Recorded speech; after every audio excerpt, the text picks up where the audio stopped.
마지막으로 여러분에게 한 말씀만 더 드리고 저는 이제 단을 내려가겠습니다.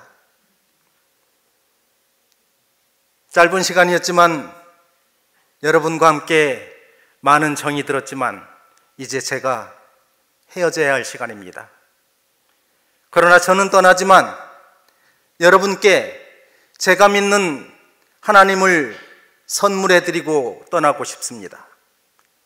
제가 믿는 하나님께 여러분들의 건강과 여러분들의 행복과 그리고 여러분들의 하나님으로부터 큰 축복 받으시기를 기원하면서 저는 이제 떠납니다. 감사합니다. 갑자기 떠난다고 하는데 무슨 말인지 궁금하지 아니하십니까? 저는 도저히 이런 자리에 설 수 있는 사람이 아닙니다. 오늘 아침에 목사님께서 이 자리에 서라고 하시는데 정말 다른 분 말씀이었으면 저는 죽어도 못한다고 아마 그렇게 말했을 것입니다. 그러나 제가 만난 하나님을 정말 진정한 하나님으로 제게 알려주신 분이 바로 오주환 목사님이셨습니다. 그런 목사님이 제게 말씀하시는데 단 한마디도 거절할 수 없어서 3초간 생각하다가 알겠습니다, 목사님. 그렇게 대답했습니다. 저는 그야말로 죄인 중에도 죄인이었고 그 죄인 중에 괴수 중에 더 큰 괴수였는데 어떻게 감히 이런 자리에 설 수 있었겠습니까? 저는 누가 저에게 이렇게 말하면 너 예수 믿어라 라고 말하면 야, 너 예수 믿느니 눈에 보이지도 않는 예수 믿느니 차라리 나를 믿어라. 나를 믿으면 내가 맛있는 것도 사줄게. 이렇게 말하면서 예수 믿는 분들을 오히려 핍박하기 일쑤였습니다. 제가 처음으로 만난 예수님은 제 나이 10살쯤이었었던 것 같습니다. 그 이전에는 예수를 믿을래야 누가 제게 예수를 전하는 분이 있어야 믿죠. 주변에 교회당 하나나 있어야 예수를 믿지요. 예수를 전하는 분도 없었고 집 주변에는 교회당 하나도 없었는데 10살쯤에 아버지께서 시련에 시련을 다 겪다가 그리고 익산의 어느 산동네로 이사를 하셨는데 그 산동네에 조그마한 교회당이 하나 있었어요. 교회 첨탑도 있었고 옛날에 이렇게 손으로 땡그렁 잡아 당기면 그 울리는 그런 종이 있는 그런 교회가 있었는데 10살 무렵에 처음으로 교회가 있는 동네로 이사를 가가지고 그곳에서 친구들이 자꾸 교회 가자고 하길래 한번 갔는데 그 다음부터는 가고 싶지 않더라고요. 그래서 잘 안 다녔죠. 뿐만 아니라 친구들이 교회 가면 야, 나 믿어 나 이렇게 얘기했었습니다. 그리고 교회를 가는 날은 언제 교회를 갔냐면 교회에서 소풍 가는 날, 교회 크리스마스 날, 그리고 제가 분명히 저의 크리스마스라고 안 하고 교회 크리스마스라고 말씀을 드리죠.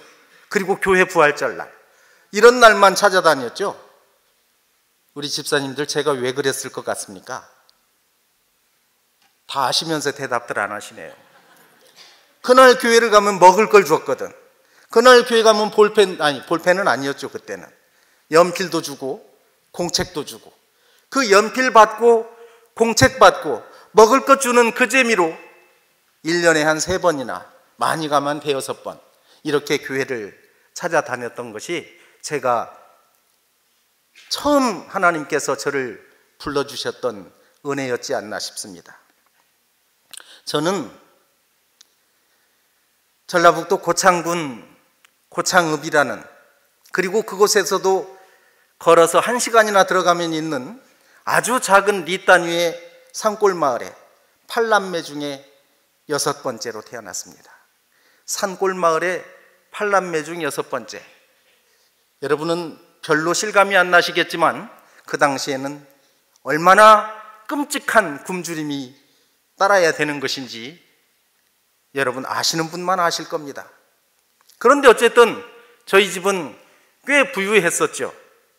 아버지께서는 일본에 유학도 갔다 오신 분이셨고, 할아버지께서는 아주 훌륭한 한학자이셨는데 그야말로 한여름 삼복더위에도 절대로, 정말로 절대로 저고리를 벗기는커녕 머리에 정자관이라고 이렇게 옛날 여러분 퇴계 이황 선생님 쓰시던 그런 모자 있죠? 정자관이라고 하는 이런 걸 쓰시고 한여름에도 그야말로 사모관대를 다 두르고 앉아서 책을 놓고 책을 보시던 분이었는데, 그분 밑에서 제가 천자문을 배우고 4살 때부터 술 먹는 것을 배웠습니다. 술 먹는 것을 배웠던 것은, 그 당시에는 사내들은 집안에서 제사를 지내면 전부 둘러서 가지고 절을 하고 난 뒤에, 그리고 사내들은 쭉 상에서 내려오는, 제사상에서 내려오는 술 한 잔씩을 받아서 넘기던 그런 시절이었는데, 저를 유독 사랑하시면서 저를 아끼셨던 할아버지는 저를 꼭 오라고 해가지고 그 술을 한 잔씩 주셨어요. 그리고 술 먹다가 물론 못 마시고 캑캑대고 토하는 그 모습을 보면서 아마 꽤 즐거우셨던 것 같습니다.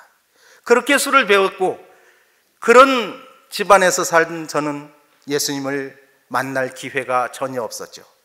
그런데 지금도 예수님을 만날 기회가 전혀 없는 사람들이 아직도 존재한다는 사실을 저는 최근에도 전국 방방곡곡을 다니면서 제가 만나는 분들에게 저의 프로그램을 다 끝내고 난 뒤에 아까 제가 처음에 소개해드렸던 그 말씀을 저는 전하고 그 자리를 떠나서 나옵니다. 제가 그렇게 서원했거든요. 하나님, 제가 가는 곳마다 반드시 한 번 이상은 하나님을 전하고 오겠습니다. 그러니 제가 갈 수 있는 데를, 그 지경을 넓혀주시고 제가 만날 수 있는 분들을 더 많이 만나게 해주십시오라고 저는 이미 오래전, 정말 오래전부터 그렇게 기도를 했었거든요. 그랬더니 하나님께서는 다 이루어 주시더라고요. 그래서 저는 지금 어디를 가면 오늘 여러분에게 제가 서두에서 드렸던 그런 멘트를 하고 그 자리를 떠나옵니다. 그리고 금요일날 우리 이안교회 교회당에 나오면 저는 하나님께 정말로 그분들을 위해서 기도를 해드립니다. 그렇게 살았던 것이 벌써 예안교회로 온 지 꽤 많은 시간은 아닙니다만 상당히 된 것 같습니다. 그렇게 매일 매주 기도를 하면서 그분들을 위해서 기도를 하고 있는데, 제 삶을 거기까지 인도하신 하나님의 모습을 저는 언제부터 깨달았냐면, 저는 원래 고창에서 그렇게 8남매 중 6번째로 태어났는데, 아버지께서는 그 당시에 뭐 군청 공무원 이런 것은 아주 인기가 없었잖아요. 그런 거 다 그만두시고 뭐를 하셨냐면, 집 팔고 논 팔아가지고 전라남도 장성군 황룡면이라는 데로 이사를 하셨습니다. 황룡면이라는 데는 그야말로 그냥 아주 산골 동네였었고, 그 깊은 산골 동네에서 뭘 하셨냐면 아버지께서는 정미소를 인수하셨습니다. 그런데 정미소를 인수해서 잘 됐어야 되는데, 저희 집 정미소는 산골에 있던 정미소라 전기가 들어오지 않는 그런 지역의 정미소였습니다. 전기가 들어오지 않으니까 발동기라는 걸 돌려서 그걸로 동력을 일으켜서 천정에 지나가는 거대한 축을 돌리고, 그 거대한 축들 밑에 벨트가 수십 개가 내려와 있는데 그 벨트들을 통해서 기계를 돌리는 그런 정미소를 운영을 하셨습니다. 그런데 그 후로 1년도 안 돼서 저희 아래 동네, 저 밑에 동네에 전기가 들어왔고, 그곳에는 최신식 정미소가 하나 생겼습니다. 저희 집은 물론 당연히 손님이 안 오겠죠. 그러던 그해 가을이었습니다. 그나마 손님이 없던 저희 정미소에 가을 추수 때가 되니까 손님들이 몰려오기 시작했죠. 손님들이 몰려오는데 평소에 일감이 없던 저희 집은 일꾼들을 대부분 내보내고 몇 명만 남아 있었는데, 그날따라 제가 초등학교 2학년 때였었는데 중학교 1학년짜리 누나가 학교를 갔다 오는데 가방을 던져놓고 와서 정미소에 일을 거들어라고 일을 시킵니다. 당시에 중학생들은 여러분 아시다시피 머리를 따고 다니거나 양갈래 머리를 묶고 다니던 그런 시절이었죠. 누나는 양갈래 머리를 하고 있었고 양갈래 머리를 출렁출렁 하면서 정미소에 들어가서 일을 거들기 시작합니다. 천정에서는 거대한 벨트들이 굉음을 내면서 돌아가고 있었고 누나는 그 밑에서 일을 거들다가 고개를 들었다 내렸다 하던 그 와중에 그만 머리채가 한쪽이 통째로 기계에 빨려 들어가기 시작합니다. 결국 머리 가죽이 반쯤 통째로 벗겨져 버렸고 그런 누나를 데리고 그 당시에 자가용이 있습니까? 뭐가 있습니까? 이렇게 저렇게 겨우겨우 장성역까지 갔고 장성역에서 택시를 타고 전남대학교 부속병원으로 달려갔죠. 전남대학교 부속병원 의사 선생님이 그 모습을 보더니 이 뽑혀진 머리채는 어디 있느냐고, 뜯겨진 머리채는 왜 안 가지고 왔냐고 그러시더랍니다. 아버지는 다시 누나를 병원에 두고 다시 장성까지 뛰어오셨고 달려오셨고 방앗간에 왔을 때는 이미 그 머리채는 보기 흉하고 징그럽다고 다 치워버리고 오간 데 없었죠.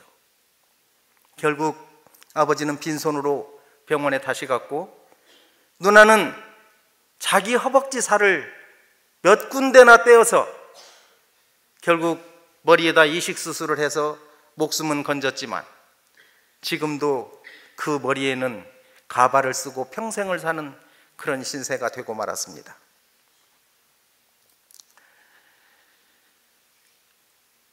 그런데 단순히 누나가만 그렇게 된 것이 아니고 결국 그 일로 인해서 우리 집은 풍비박산이 됐죠. 그 당시에 건강보험이 있습니까? 무슨 상해보험이 있습니까? 집안에 있는 돈이라는 돈 될 것은 모조리 내다 팔았고 병원비를 대기 시작했고 결국은 남의 집 정미소니까 가을이니까 무엇이 있었겠습니까 여러분? 다른 분들이 맡겨놓은 벼, 그 당시 우리가 말하던 나락이라는 게 있었죠. 그 벼가마니를 내다 팔기 시작했고 그래서 그걸로 병원비를 충당했는데 그것을 알았던 벼 주인들이 찾아와서 결국 우리는 고소를 당했고 저희 집은 법원에 집달관이 와서 압류딱지를 붙이는데 정말 저 초등학교 2학년 때 보았던 그 빨간 압류딱지의 그 모습은 장롱에만 붙이는 것이 아니라 집안의 세간살이에다만 붙이는 것이 아니라 장독대 몸통하고 장독대 뚜껑에다가 양쪽에다 붙이더라고요. 왜냐하면 뚜껑을 열고 장독대에 있는 걸 떠가지 못하게. 그렇게 처절하게 뺏기고 나서 저희 집은 그야말로 입은 옷만 입고 집에서 쫓겨납니다. 그리고 익산 땅으로 이사를 오죠. 그때 이리. 그래서 이리로 이사 왔죠. 이사를 오신 아버지는 다시 한번 심기일전에서 또 한 번 사업을 벌리십니다. 이번에는 활판인쇄소를 인수를 하셨어요. 활판인쇄소라는 것은 그야말로 여기 이런 글씨가 있으면 글씨를 한자 글씨 도장을 뽑아가지고 여기 판에다 끼워서 이 판을 윤전기에 놓고 돌리는 그런 인쇄 기술이었습니다. 저 해인사에 있는 팔만대장경처럼. 근데 우리 집 재산은 그 윤전기와 그리고 글씨 창고에 있는 그 글씨, 이것이 우리들의 전 재산이었었는데 이제 마지막 세간살이 다 팔아다 그 일을 하셨으니까.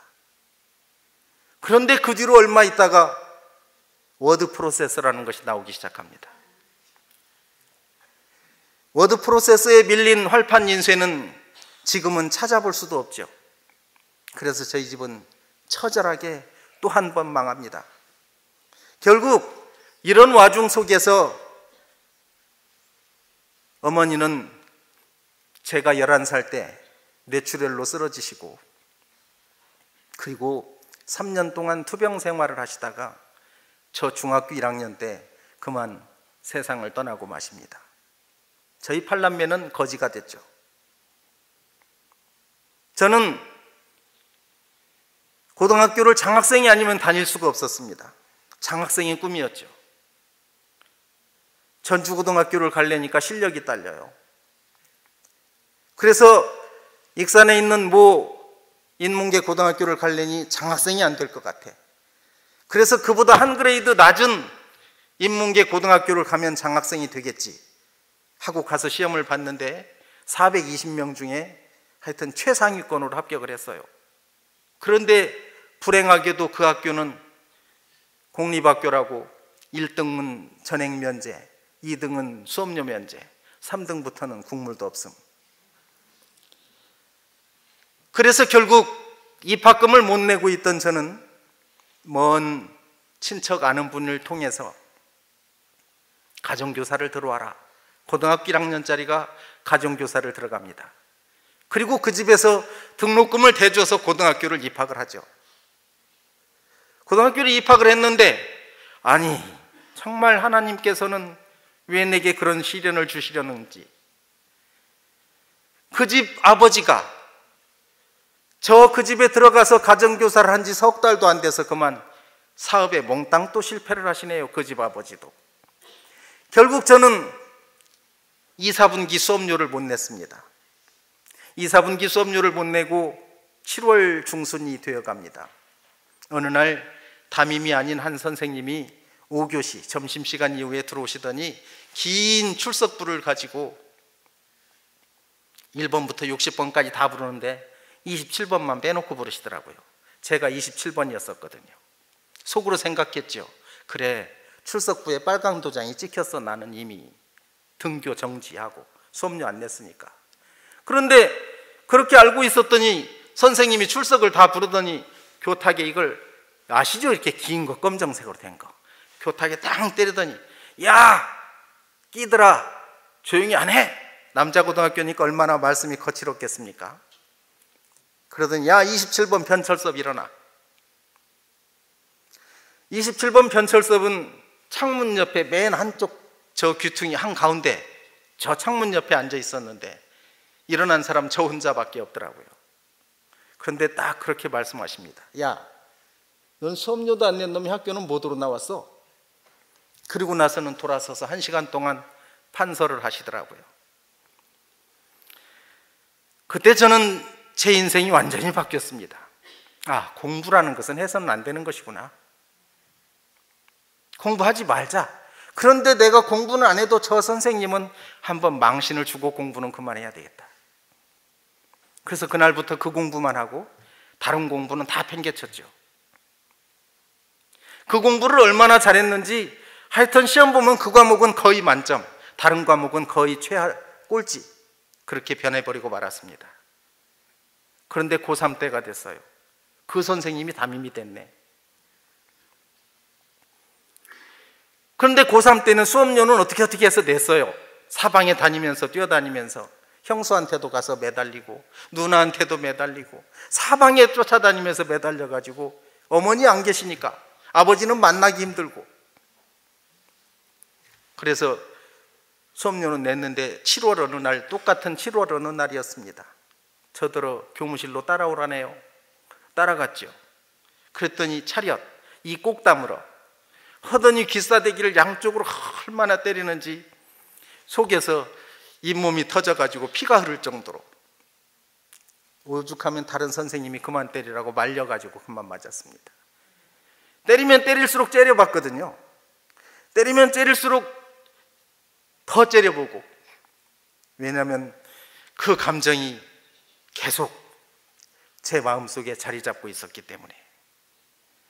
그래서 제가 만약 그때 하나님을 만났었다면 저는 그렇게 어긋난 사람이 아니었고, 제가 만약 그때 하나님을 만났더라면 저는 제 위에 형이 하나 있었어요. 아까 그 머리 그 누나 말고, 그 누나는 그 위에고 제 위에 바로 형이 3년 터울로 하나가 있었는데, 제가 얼마나 오기쟁이였었냐면, 형이 때리잖아요. 그러면 형을 이길 힘은 없으니까 우는 거예요. 언제까지 우느냐? 언제까지 우느냐? 저녁에 아무리 늦더라도 아버지 들어오실 때까지 울어요. 그것도 한쪽에서 우는 게 아니에요. 형이 저 방으로 가면 저 방으로 따라가서 울고, 이 방으로 가면 이 방으로 따라가서 울고, 그렇게 오기쟁이였거든요. 그러니 그 선생님한테 그렇게 속된 말로 뒤지게 얻어맞아야지. 그런데 누군가 정말 제게 간절히 예수님을 전했더라면 저는 아마 그때 그러지 않았었고, 그런 고생을 좀 더 덜 했을지도 몰랐을 것입니다. 그런데 어쨌든 그렇게 고등학교를 졸업하고 나서, 졸업하자마자 저는 집에 있는 돼지 저금통을 찢었습니다. 대학은 갈 수 없고, 대학은 내 손으로 벌어서 가자. 그래서 돼지 저금통을 찢었더니 그때 돈으로 2,350원이 1원짜리, 5원짜리 이런 것들이 해가지고 2,350원이 나오더라고요. 그걸 가지고 종이돈으로 바꿔가지고 익산역으로 갔습니다. 익산역에서 용산역까지 가는 완행열차표를 끊었더니 630원이 나왔고, 제 손에 남은 돈은 1,720원이 남았습니다. 1,720원을 들고 용산역에 내렸는데, 용산역 2층에 직업 소개소라고 써 있더라고요. 그래서 어린 나이에, 20살 어린 나이에 저기 가면 직업을 소개해 주나 보다, 가자 들어가 봤어요. 그랬더니 웬 아저씨들이 장기 두고 있다가 어떻게 왔네요. 그래서 직업 소개 받으려고 왔습니다. 그랬더니 접수를 하래요. 접수가 뭐냐고 물었어요. 그랬더니 돈을 내는 게 접수래요. 그럼 돈은 얼마 내야 되냐고 물었어요. 그랬더니 500원을 내래요. 그래서 1,720원 있던 중에서 500원을 냈습니다. 그랬더니 저를 따라오랍니다. 소개시켜준다고. 한참으로 어느 골목으로 데리고 가더니 큰 건물의 지하실이었는데, 지하실 계단을 내려서자마자 음악 소리는 쿵쿵쿵쿵 울리지, 대낮인데 불빛이 천정에서 빙글빙글 도는데 빨간불, 노란불, 파란불이 정신없게 돌지. 그 밑에 봤더니 아줌마 아저씨들이 대낮부터 빙글빙글 돌고 계시더라고요. 처음으로 가본 이상한 곳이었습니다. 저는 아저씨 손을 잡고 매달렸어요. 아저씨, 저 공부해야 되는데 이런 데서는 일 못할 것 같아요. 저 다른 데 소개시켜 주세요. 그랬더니 저한테 뭐라냐? 너 대학 나왔어? 아니요. 너 기술이 있어? 아니요. 야 임마, 너 대학도 안 나오고 기술도 안 없는데 네가 할 수 있는 게 뭐야? 괜찮아. 저것도 하다 보면 아줌마들이 너 팁도 많이 줄 거야. 괜찮아, 해봐. 저는 결국은 거기에서 뛰어나왔고, 그리고 길거리를 돌아다니다가 여기저기 제가 갈 수 있는 곳을 찾아봤으나 저를 받아준다는 데는 아무 데도 없었습니다. 그러다 밤이 됐어요. 제 주머니에는 그 500원마저 빼앗겨버리고 이제는 1,220원밖에 남지 않았는데, 이 1,220원을 가지고 제가 어디 숙소를 가서 잘 수도 없고, 누구 아는 집에 가서 부탁하자니 제가 서울에 온 그 목표의식이 훼손되는 것 같고, 그래서 저는 밤을 거리를 헤매다가 보니까 밤이 이슥해졌는데 교회 빨간 십자가가 하나 보이고, 그 십자가가 있는 그 건물에서 웬 아주머니 한 분이 문을 닫고 조용히 나오시더라고요. 그래서 밖에서 슬그머니 봤더니 불은 다 꺼져 있는데 문을 안 잠그시고 그냥 가시더라고요. 그래서 야, 이게 웬 떡이야. 그리고 교회를 갔더니, 그 교회를 건물을 들어갔더니 건물이 껌껌한데 저 한쪽 구석에 저렇게 긴 의자가 비어 있는 데가 있어가지고, 다 비어 있었지만 하여튼 앞쪽에 어디 귀퉁이에 앉아가지고 거기 있다가 여기서 자면 되겠네. 불도 안 켜고 누가 들어오지도 않으니까 여기서 자면 되겠네 하고 거기서 잠이 들었습니다. 한참을 자고 있는데 갑자기 발자국 소리가 여기저기서 조심조심 나기 시작했고, 그리고 여기저기서 두런두런 하더니 뭐 아멘 아멘 하고 주여 주여 하는 소리가 들리고 좀 심상치 않은 소리가 들리더라고요. 제가 만난 두 번째 하나님을 만난 곳이었습니다. 그래도 저는 주를 믿을 생각은 하지 않았죠. 예수 믿는다는 것은 제게는 너무 사치스러운 일이었으니까. 그렇게 우여곡절 끝에 신문사도 가고 어디도 가고 하다가 결국은 이제 돈을 조금 벌어서 방을 얻게 되었습니다. 혼자서 방을 얻어야 되겠는데 방을 제일 싼 데를 얻으려면 제가 취업한 곳이 제가 한 가지 제일 잘하는 것이 있다면 저 글 쓰고 글 읽고 이런 거 잘하거든요. 그런 회사에 취업을 했어요. 그것도 영업사원으로, 월급 없는 영업사원.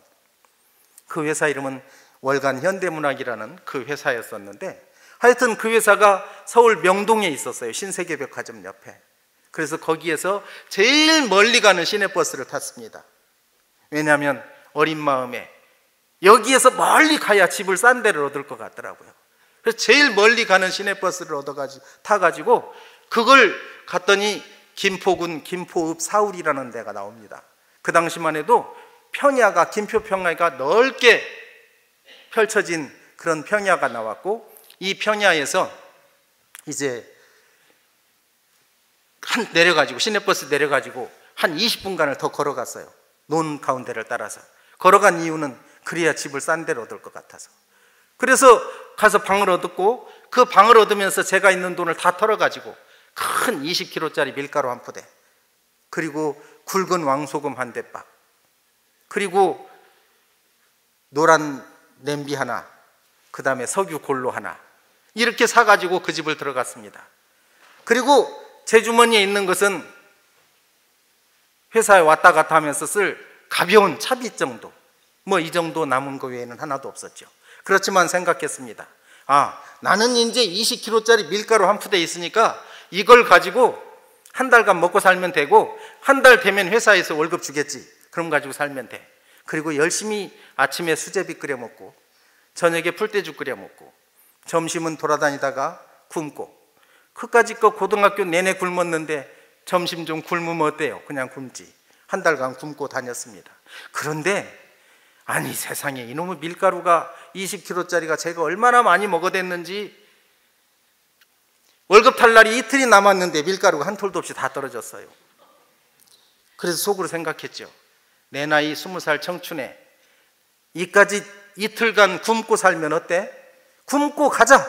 그리고 가부르지 말자. 가불 인생 싫다. 가부르지 말고 굶고 가자. 그리고 이틀 지나면 월급 주면 내가 그렇게 좋아하던 종로 5가에 가면 국밥집이 있었는데 국밥 한 그릇에 700원이었습니다.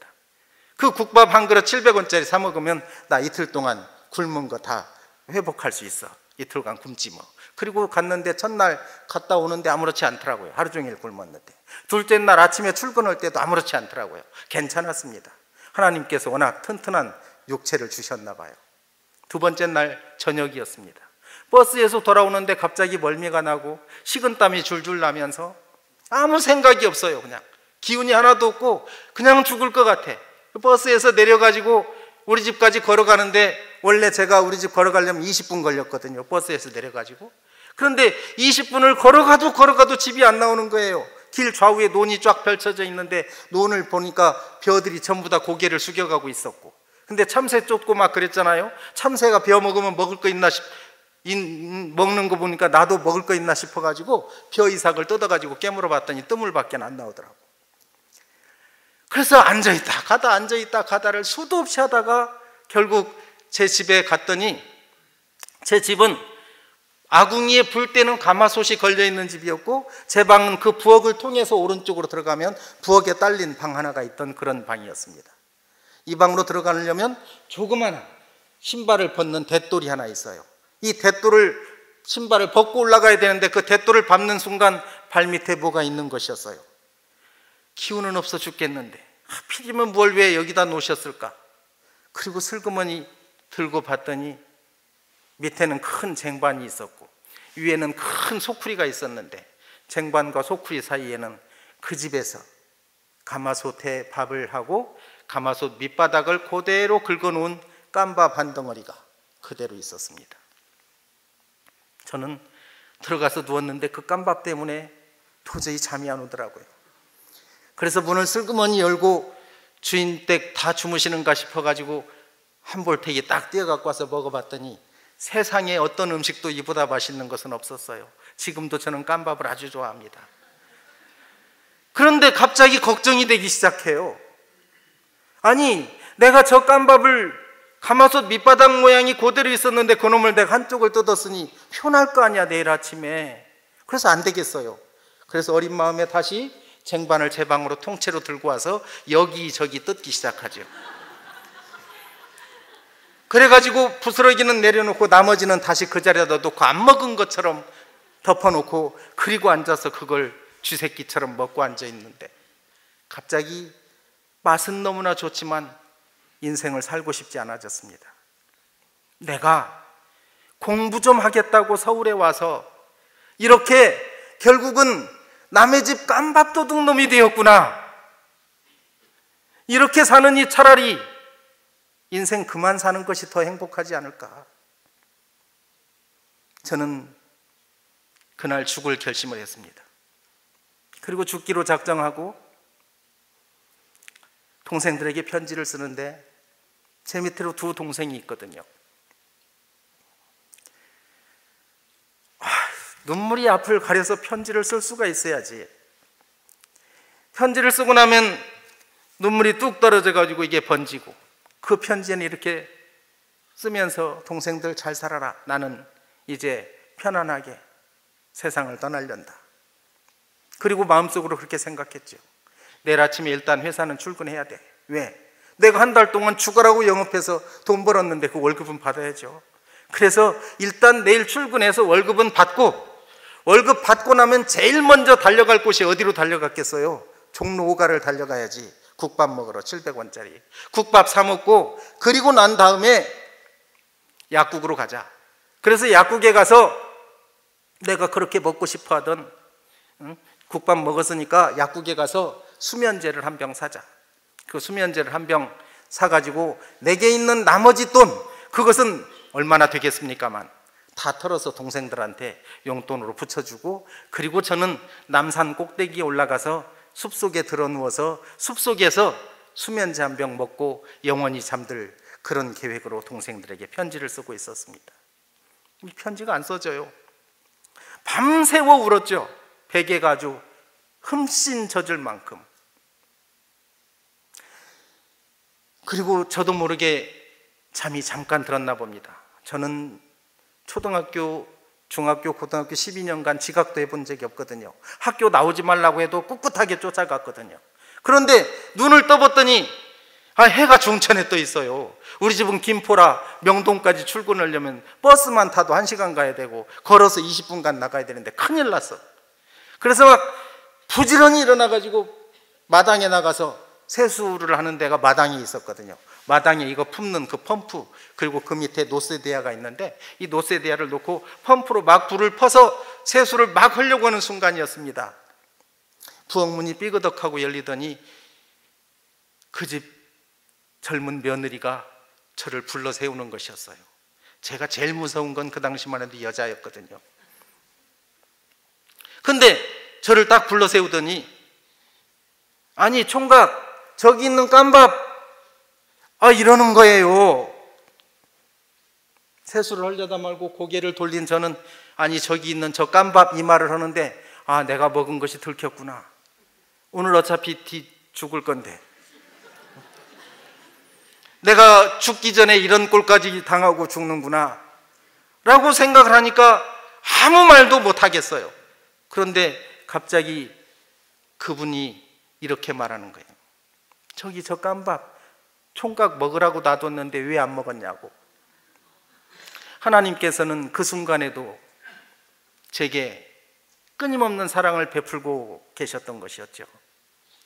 그 하나님이 저의 전 인생 동안에 저는 정말 죄도 많이 지었고 나쁜 짓도 많이 했고, 그렇지만 제가 정말 장담하는 것은 제가 20살 이후에 오늘 이 시간까지 단 하루라도 하나님을 생각하지 않고 살아본 적은 없습니다. 죄를 지으면서도 내가 이러면 안 되는데, 이런 생각을 하고 살면 죄를 짓기는 지었을지 몰라도 정말 20살 이후에 지금까지 살면서 단 하루도 내 머릿속에 하나님을 떠나본 적은 없었습니다.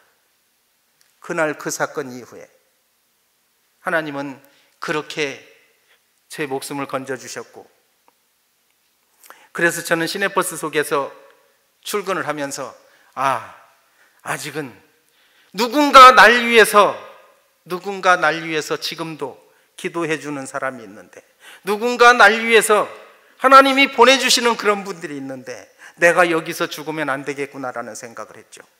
그래서 그날 월급을 받았고 종로가 가서 국밥도 맛있게 사 먹었지만 약국은 가지 않았습니다. 그래서 오늘 예안교회에 오게 되었고, 저는 예안교회에 와서 지난 시간 동안 우리 목사님께서 제게 가르쳐 주신 정말 소중한 것이 하나 있습니다. 그 소중한 것 여러분께도 꼭 알려드리고 싶습니다. 저는 지금까지 제가 기도하고 그냥 제가 노력하면 무엇인가 이루어주는 줄 알았어요. 그런데 그것이 아니었더라고요. 제가 혼자서 기도하면서 혼자서 열심히 노력하려고 해봤지만 그것이 안 되더라고요. 혼자서 기도하는데 한계가 있었고 기도하는 방법도 몰랐고, 그런데 목사님께서 제자 훈련을 시켜주면서 이런 말씀을 하시더라고요. 집사님이 기도하려고 하지 마세요. 집사님 능력으로 하려고 하지 마세요. 집사님 힘으로 못하는 것이 너무나 많습니다. 그것을 아세요. 그리고 그 못하는 것을 위해서 성령님께서 도와달라고, 성령님이 도와주시면 내가 할 수 있다고, 성령님 도와주시라고, 그 기도하라고 그렇게 가르쳐 주시더라고요. 정말 저는 그 말씀을 들은 뒤에 얼마나 기뻤나 모릅니다. 그리고 지금은 기도할 때마다 하나님, 저는 기도할지도 모릅니다. 저는 누구처럼 기도에 영빨도 없습니다. 그러니 성령님 내게 보내주셔서, 성령님 내게 감동 주셔서 내가 기도할 수 있게 해주시고, 내가 기도하는 것을 하나님께서 들어주셔서, 그래서 하나님 나를 쓰임받는 그런 일꾼 되게 해달라고 이렇게 기도했더니 갑자기 축복해 주시기 시작하시는 거예요. 놀라운 축복이 일어납니다. 상상하지 않았던 곳에서 저를 부르고요. 이 자리에서 말씀드리기 곤란하지만 갑자기 무슨 예상치도 않았을 만큼 커다란 일들을 저에게 주시기도 하시고, 수없이 많은 축복을 부어주시기 시작하는데 감당할 수가 없었습니다. 오늘 8시 30분에 저기 나와서 앉아 있는데 얼마나 하나님의 은혜에 감사와 감격이 일어나는지 차마 견딜 수가 없었습니다. 그래서 저는 오늘 이 자리에 서는 것을 너무나 두렵게 생각하고 떨리는 마음으로 정말 올라오기 싫었습니다. 왜? 저는 사람 앞에서는 말 잘해요. 그러나 하나님 앞에 서려고 왔더니 이건 너무나 두렵고 너무나 무서운 거예요. 제가 말하는 한 가지라도 저를 위한 말들이 혹시 나올까 봐 너무나 두렵고 떨리고, 저 고등학교 졸업하고 취업도 못한 실업자한테 저한테 결혼하자고 했던 아가씨가 있었어요. 그 아가씨를 저는 16년간 사귀었고 지금 같이 산 지 30년이 넘었습니다. 그런데 그때 그 아가씨는 고등학교 선생님이었었고 저는 고등학교 밖에 졸업 못한 그런 사람이었는데 저더러 결혼해서 도망가재요.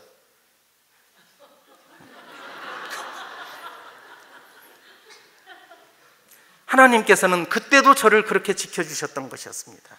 어느 한순간도 하나님이 저와 떨어져 있었던 시간이 없었다는 것을 느낍니다. 목사님께서 제게 30분 하라고 하셨는데 제가 몇 시부터 시작했는지 잘 모르겠어요.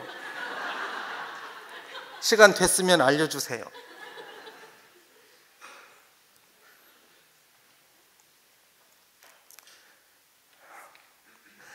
정말 하나님께서는 그 모든 일들을 통해서 저를 축복해 주기 시작하시는데, 저는 제 일생에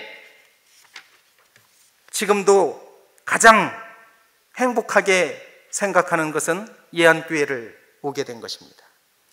예안교회를 오게 돼서 저는 교회라는 것을 새롭게 알게 되었습니다.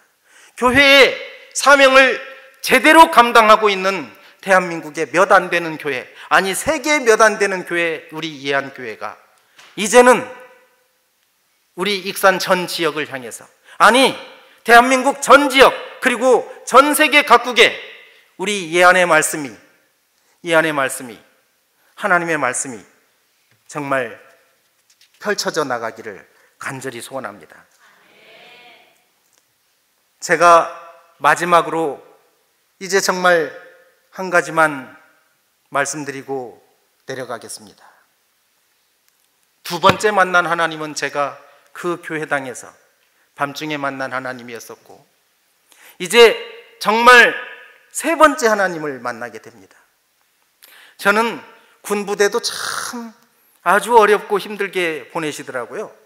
그 과정 속에서도 너무너무나 힘들게 보내시는데, 저 강원도 화천군 산해면 사창리라는 대한민국의 가장 춥고 가장 어렵다는 곳에 이기자 부대라는 육군 제27사단을 보내셔서 거기에서 훈련을 다 받고 자대 배치받고 겨울, 그 고된 겨울에 2등병 생활을 다 하고 이제 1등병 다르려고 그러는데, 하나님께서는 저를 다시 육군 제1하사관학교, 원주에 있는 하사관학교로 보내시더라고요. 차출이 당해서 갔습니다. 1등병 달려고 하는데 얼마나 고되고 얼마나 힘들게 훈련을 시키는지 먹을 것은 안 주고, 그래서 한 번은 식당 앞에서 떨어진, 배식대 밑에 떨어진 밥을 이렇게 수북하게 떨어져요. 밥을 날려서 주는데 식판을 들고 있다가 밑으로 떨어진 놈은 수북하게 떨어져 있길래 몰래 한번 짚다가 이걸 또 걸려가지고 얼마나 두들겨 맞았는지. 어쨌든 먹는 것에 그렇게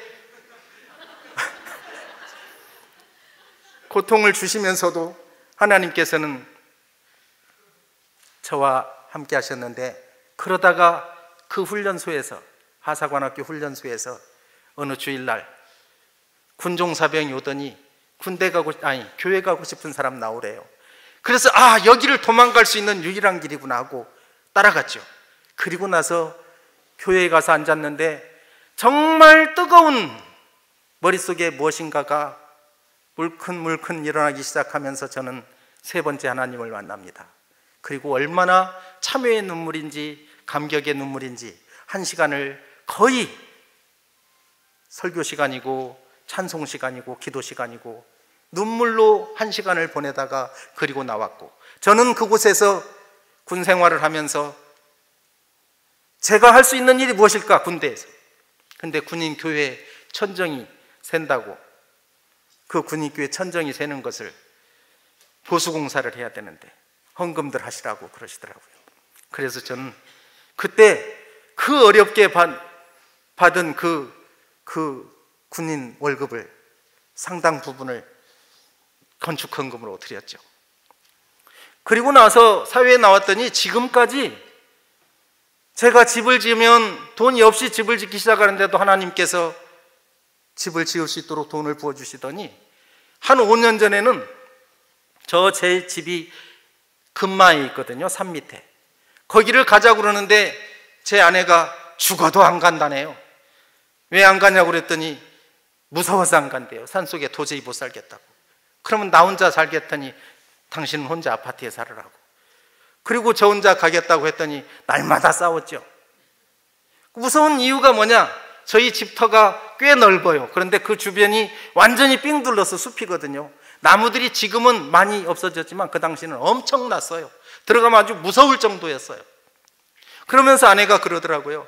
나는 저 무서운 산 속에 들어가 살 수 없다고. 너무 그래서 이제 제가 마음속으로 의지하던 어떤, 그때는 우리 오 목사님을 못 만났을 때니까, 담임 목사님을 못 만났을 때니까 서울에 있던 어느 목사님께 부탁을 드렸어요. 목사님이 오셔서 산속에서 정말 비가 주룩주룩 쏟아지던 날 엄청나게 그냥 기도를 하셨어요. 이 산지를 사람이 살 수 있게 바꿔주시라고. 그랬더니 세상에나, 저는 정말로 지금도 믿을 수 없는 놀라운 일이 벌어집니다. 그 다음날 여러분들은 혹시 아시나요? 태풍 볼라벤? 태풍 볼라벤이 몰려왔는데요, 아니 세상에 우리 집 주위에 있던 큰 나무는 모조리 잡아뜨려 버린 거예요. 정말로 지금도 그때 하나님께서 잡아뜨려 준 큰 나무 뿌리들이요, 이만한 뿌리들이, 괴목 뿌리들이 저희 집 화목날 화목 보일러를 떼니까 제가 웬만하면 잘라다 화목 속에 집어넣었을 텐데 너무 커가지고 화목 속에 들어가지 못하는 괴목 뿌리들이 지금 5년째 방치되어 있는 괴목 뿌리들이 있어요. 놀라우신 하나님이, 정말 소름 끼치도록 놀라우신 하나님이 볼라벤을 보내서 그 나무들을 거의 반쯤이나 쓰러뜨려 버리고 지금은 낮은 나무들밖에 없습니다. 그래서 지금은 아내가 혼자 불도 떼요, 마당에 나가서 한밤중에. 우리 하나님께서는 기도하시는 자에게 이렇게 해주시더라고요. 여러분, 제가 만난 하나님 이렇게 말씀하십니다. 내가 너를 지명하여 불렀나니 너는 내 것이라. 내가 너와 함께 하겠노라라고. 그리고 지금도 이렇게 말씀하십니다. 내가 네게 허락한 모든 일을 다 이루기까지는 너를 떠나지 아니하리라. 사랑하는 예 안의 모든 성도님들께 하나님께서 이런 축복 있으시기를 바라면서 저는 물러갑니다. 감사합니다.